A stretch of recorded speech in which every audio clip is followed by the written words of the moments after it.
All right, thanks. You can be seated. We're continuing our series on the parables of Jesus Christ. A parable is simply an earthly story that Jesus tells that has an eternal or a heavenly application. Often what Jesus does is he takes familiar things and he drives home spiritual truth. And that's especially true in the parable we're going to look at this morning.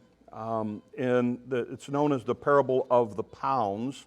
It's in Luke chapter 19. But before we get there, I need to give you a lot of background and a lot of stuff to help you understand it. So here's the first thing. This parable is very similar to the parable of the talents in the book of Matthew. Some people say that they are the same parable, but they're not. The reason is, and there's a number of reasons, there are more differences in the parable than there are similarities. So, for instance, in this parable, they're on their way to Jerusalem. In Matthew, the parable of the talents, they're in Jerusalem. In this parable, people are given the same amount. In the other parable, they're given different amounts. In this parable, there is different rewards. And the other one, it's the similar rewards. In this parable, we have the message being given to the crowd, whereas the parable of the talents is given to the disciples. So there are enough differences that we see these as two different parables.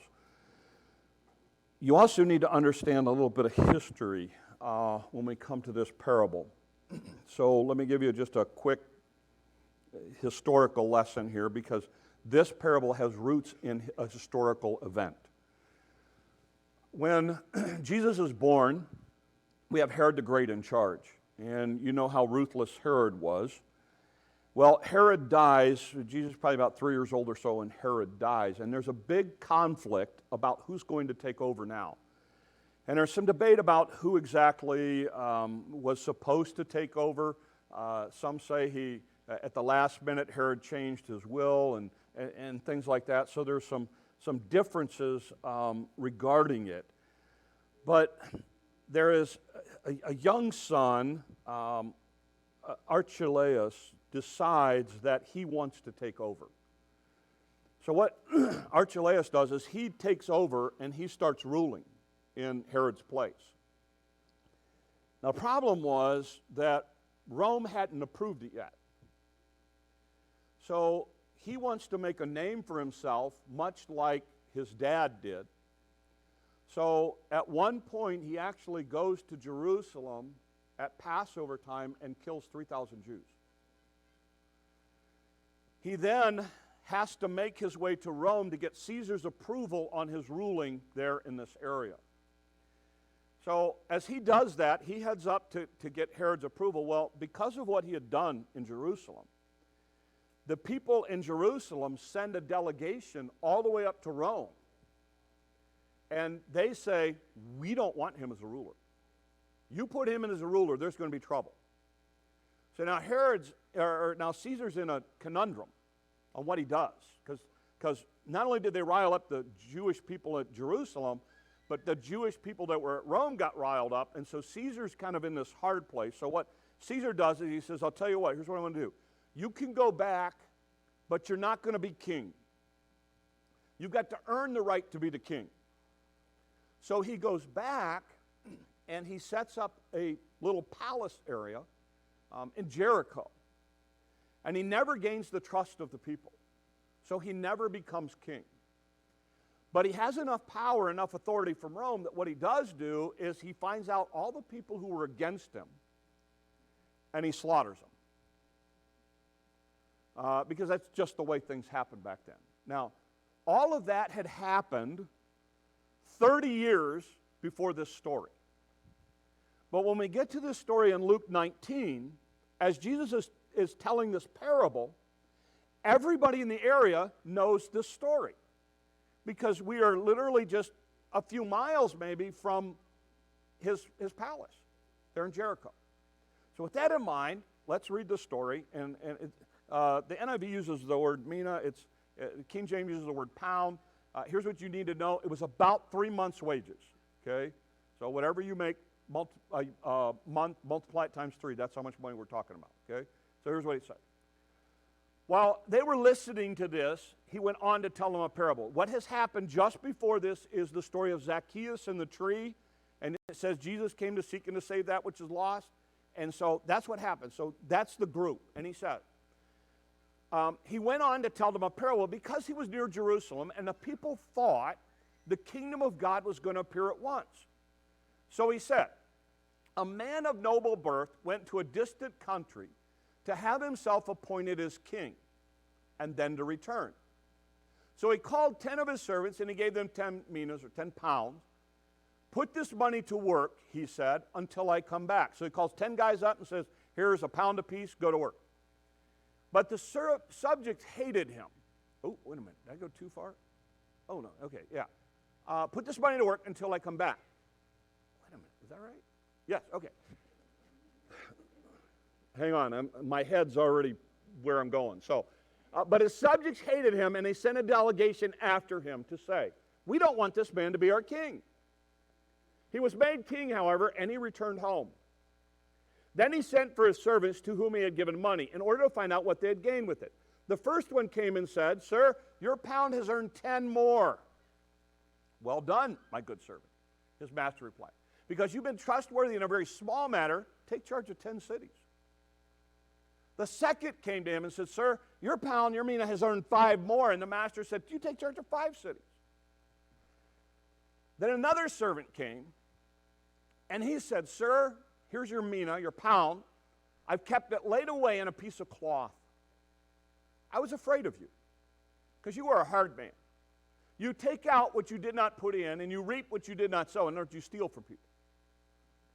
His master replied, I will judge you by your own words, you wicked servant.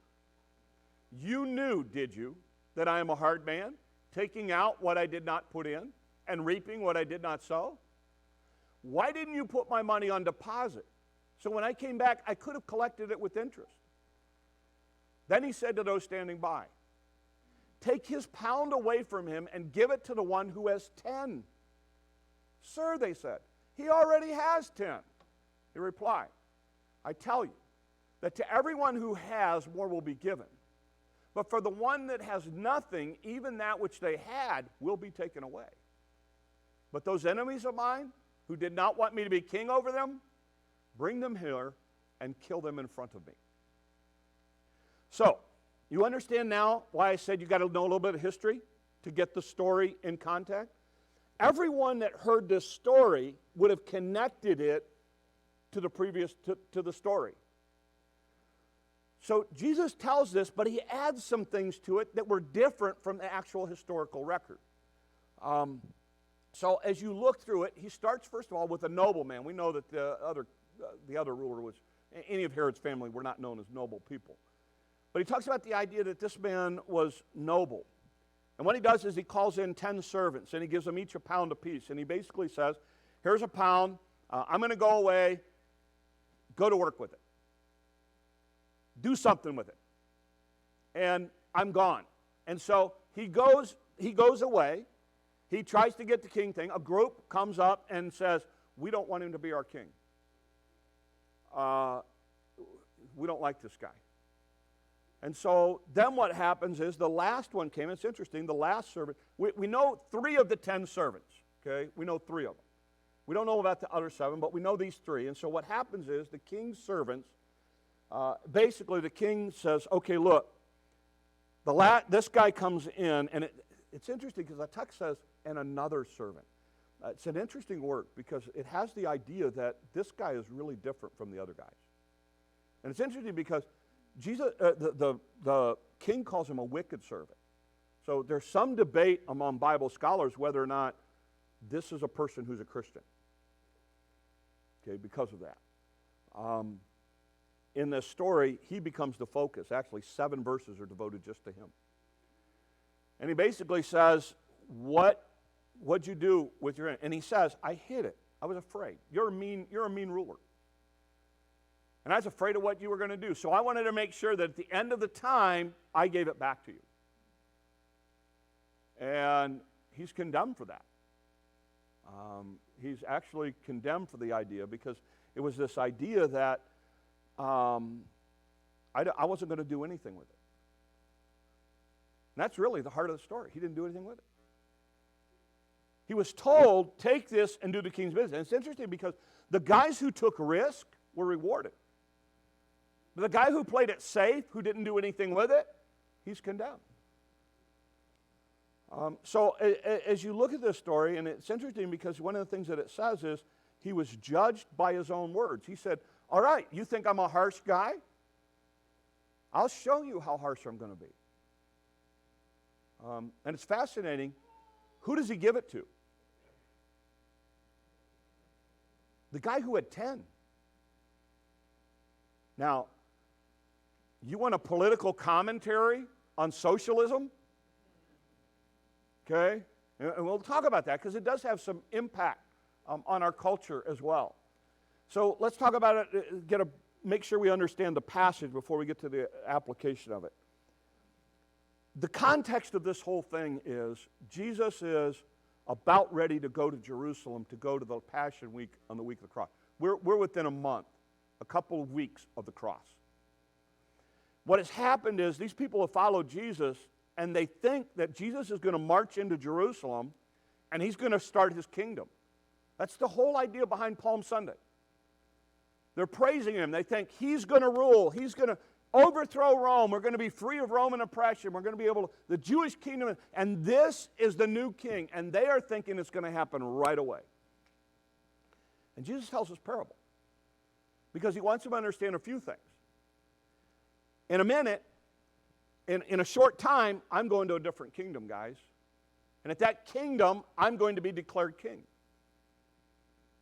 After the cross, I'm going to be declared king.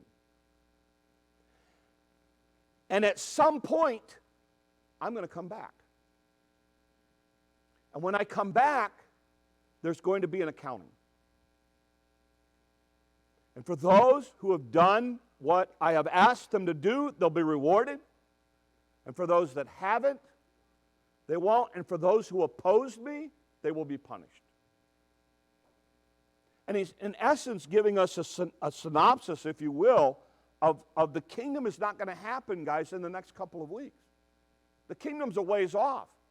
It's what you do now with what you've been given that's going to be important, guys. And so Jesus tells this story, this parable, for that reason. And so it's really about this idea of God and how he's going to work. So let's just talk about some things that you go, okay, cool story. Now, what about me? I'm going to work tomorrow. Okay? So let's talk about it in the real world thing. Here's what you see in this story. Every servant is given the same thing. Now, that's not true in the parable of the talents. It's true in the parable of the pounds. Every servant is given the same thing. And they're given how much? One thing. One thing. Every one of the servants. When the king leaves, he gives every servant one thing. Jesus Christ in heaven at the right hand of God the Father right now sits waiting to come back and set up his kingdom. When he left, he gave every one of us one thing. Paul says it in Corinthians, glorify God in everything you do. Everything you need to do, everything you do should point to God. That's your challenge. That's the one thing. When you stand before me, that's the standard. Have you honored and glorified me with your life? Have you shared the gospel? Have you been a part of my kingdom? Have you told others about me? How do you, in other words, we've all been given that one thing. We've all been entrusted with the gospel of Jesus Christ. And we forget that. We forget that when we stand before God, it's not going to be, well, how much money did you make? Well, how many positions did you have? Well, you know, how far did you get in education? Well, how many friends did you have on Facebook? None of that's going to matter. It's that one thing. What did you do with the gospel? What did you do to further my kingdom? And I think we forget this. The next couple of weeks in particular, many of you like me, you're going to be at the fair. Many of you are hip deep in summer stuff. It boggles my mind that country people who live in isolation, who love their space for fun, take a camper and park it 8 feet away from somebody else and say, this is vacation. I just can't wrap my head around that. But anyway, you're going to be camping. You're going to be at ball game after ball game after ball game. You're going to be at the fair. You're going to be sitting there in the stands watching. Again, the whole fair thing boggles my mind too. Because I guarantee you, that is not how a pig looks during the day. I guarantee you. Okay? Been around enough farms to know. But we all go, oh, what a beautiful animal. Yeah, go see it on Monday morning after a rain. You're like, well, it gets a special place. Yeah, I know all about that, okay? I get that. But you're going to be sitting there in the stands and with people. You're going to be walking on the fairgrounds, and you're going to see people, and you're going to... Here's what I want you to think about. The next time you're in a situation where you're in a crowd, when you go to work tomorrow, here's what I want you to think about. Where's that person spending eternity? They're eternal. Those people who sit in front of you, they're going to spend eternity somewhere. That person who's sitting behind you, eternity. That person who walks by you with all their stuff to sit down, eternity. At that ball game, that person that you're sitting next to at game after game after game, eternity. That person across the desk from you at work, eternity. What about their eternal destiny? We're stewards. We've been given one job. What are you going to do with it? What are you going to do with it? Second idea is this. Every servant gives an account. We don't know about the other 7, but he focuses on these 3. Every one of them has to come before the king and say, and the king says very simply, hey, what'd you do with what I gave you? And they have to look at the king and say, I was just really afraid. And I'm not a good speaker, God. And I know you're God, but I didn't know if you'd give me like the right words to say or whatever. Every one of us gives an account. There are going to be some people who stand before God, and God's going to say, what'd you do with it? I'd like to have done more, but I did my best, and, here, I know there were some people that I was able to share the gospel with. I think what's going to be awesome is when God says, oh yeah, they're already here.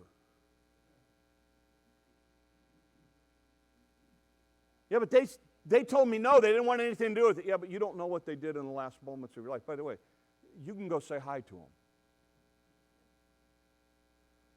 Why?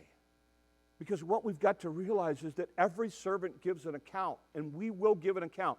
Jesus Christ came the first time as our Savior. He's coming the second time as King of Kings and Lord of Lords.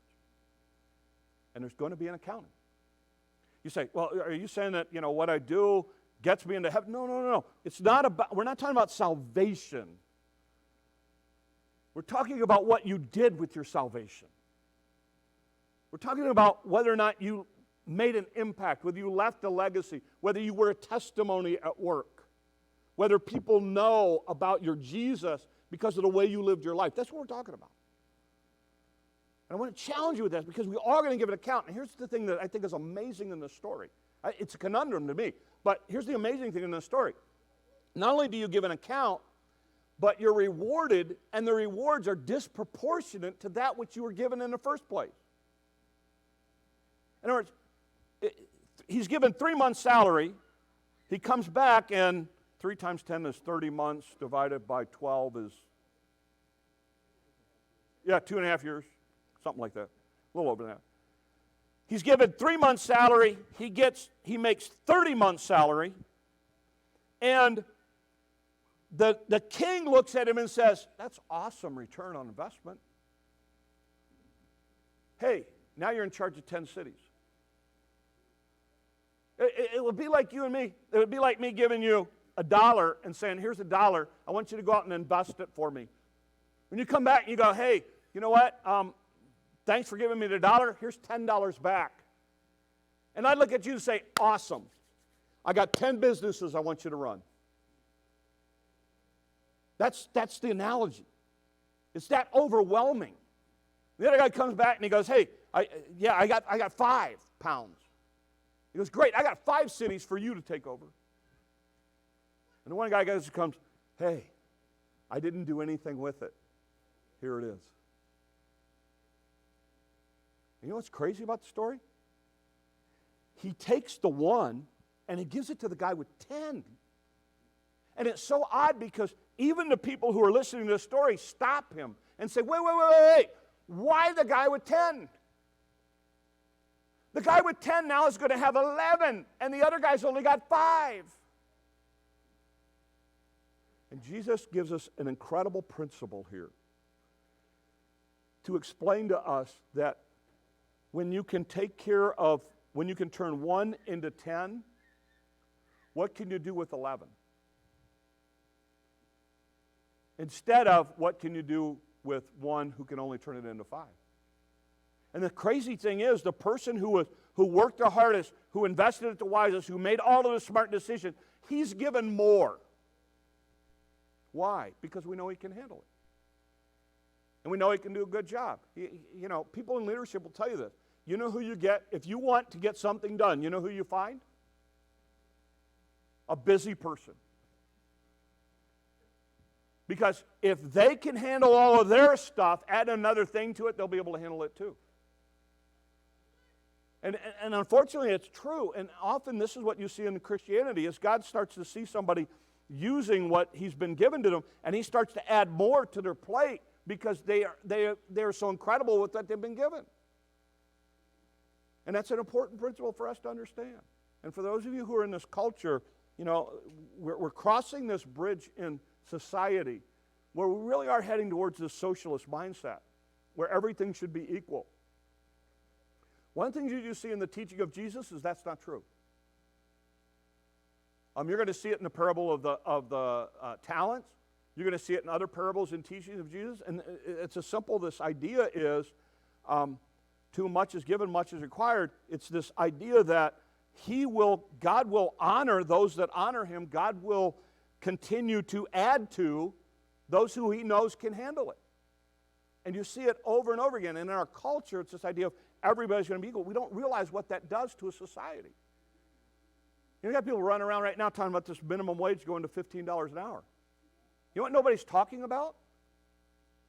What happens to the guy who has worked his way all the way up in that company and for years has put in time and has been faithful and loyal and committed, and he's now making $15 an hour, and you turn around and you give that to the guy who just walked in? I got no problem if you want to say, well, we're going to increase $8 an hour to everybody across the board who works. I mean, it'd be a nightmare because we're just going to pay more for it. But we have this mindset that, no, everybody should be the same. And one of the things you see biblically is this idea that there are differences based on effort and commitment and loyalty and faithfulness and those kinds of things. And in this story, that's what Jesus does. He says, look, the guy who invested it and was wise and took risk but was smart and got 10, I'm going to give him another one. Last thing is this. Make no mistake about it. God will judge. As we're getting farther into the parables, if you haven't noticed yet, there are fewer and fewer parables to talk about. And there's a reason for that. The reason is because the last section of parables that we're looking at are known as the judgment parables, where they deal with how God's going to judge.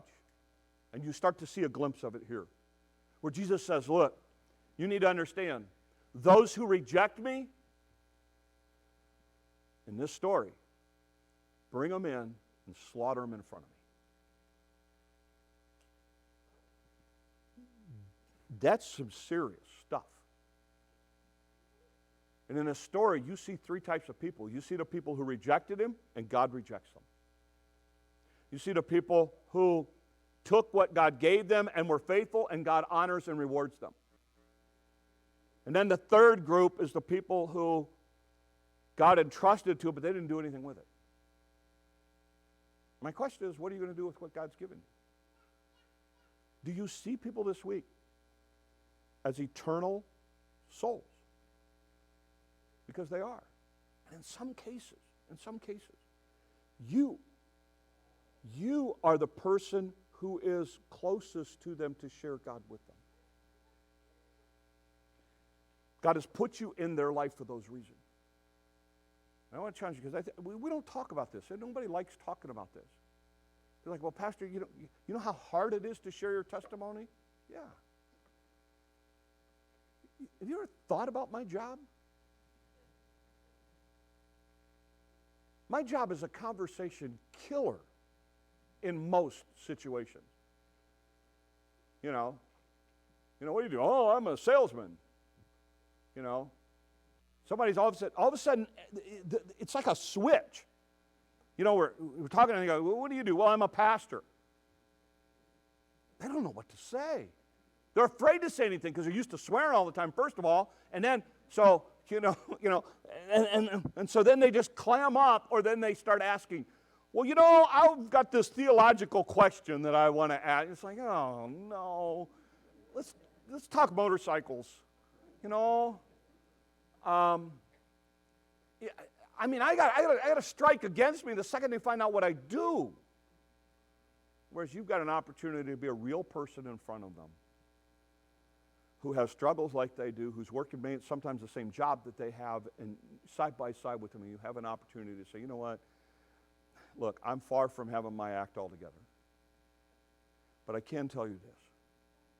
I can tell you that Jesus Christ is my personal Savior. And that when I take my last breath and stand before him, I will enter into his presence. And I have that assurance. You do have the opportunity. And you've been entrusted with it. You've been given that. All of us have been given that are believers. So I like what one guy said. Use it, or you lose it. God will take those opportunities and give them to somebody else. And what a shame. Because I think one of the most awesome, what's fun for us in our family vacation every year is we just get to be together. No agenda, no stuff. We just get to be together and laugh and enjoy time together and just get to reconnect and all those kinds of things. And yeah, we get on everybody's nerves, but that's family. That comes with the package. But we get to do that. And I think, how awesome to be able to do that for all of eternity. And how awesome to be able to have somebody come up to you and go, you don't know me, but I'll give you an example. I've had different guys that have been a big impact in my life. Three off the hand, Roger Bice and Pat Quinn, Don Ryerson. In heaven, there are going to be people that come up to them and say, you don't know me. But there are going to be people in P&G who are going to walk up to them and say, you don't know me, but you had an impact on a guy by the name of Jim Thomas. And Jim Thomas had an impact on a guy by the name of Aaron Luce. And Aaron Luce came to our tribal elders and shared Christ, and they became a Christian. And because of our tribal area, I became a Christian, and I'm in heaven. I just wanted to introduce myself. Or you don't know me, but you gave money to this missionary in Yugoslavia, Serbia, who ended up with a van running around giving out gospel tracts, and I got one, and I became a Christian. Thanks for sending in that $5. That's what we're talking about. That's what we're talking about. the kingdom has a time element on it. But one day, Jesus Christ is coming back as King of Kings and Lord of Lords. One day, we will all stand as his servants giving an account for what we did with the one thing he gave us. So here's my question. What are you doing with it? And what are you going to do with it this week? I close with this. The parable of the pounds reminds us that Jesus will come again. He came the first time as a servant. He comes again as king to claim his kingdom. Everyone will give an account to him. He will reject those who rejected him. He will reward those who faithfully served and glorified him. Do everything this week for his glory, and do not be like the unprofitable servant who made life about himself and not the business of the king. Let's pray. Lord, help us. Lord, it's easy to get so enamored with our lives and our stuff and our schedules and everything else that we forget the people that are in front of us. Lord, open our eyes this week. Help us to be able to, when we have those opportunities, to share Christ so that people may see you, so that people may understand, Lord, that there is a day of accounting coming. And Lord, may we lovingly, gently, kindly share that you are the only way, the only truth, and the only life. Use us. And when it's all said and done, Lord, may you be honored and glorified in everything we do this week.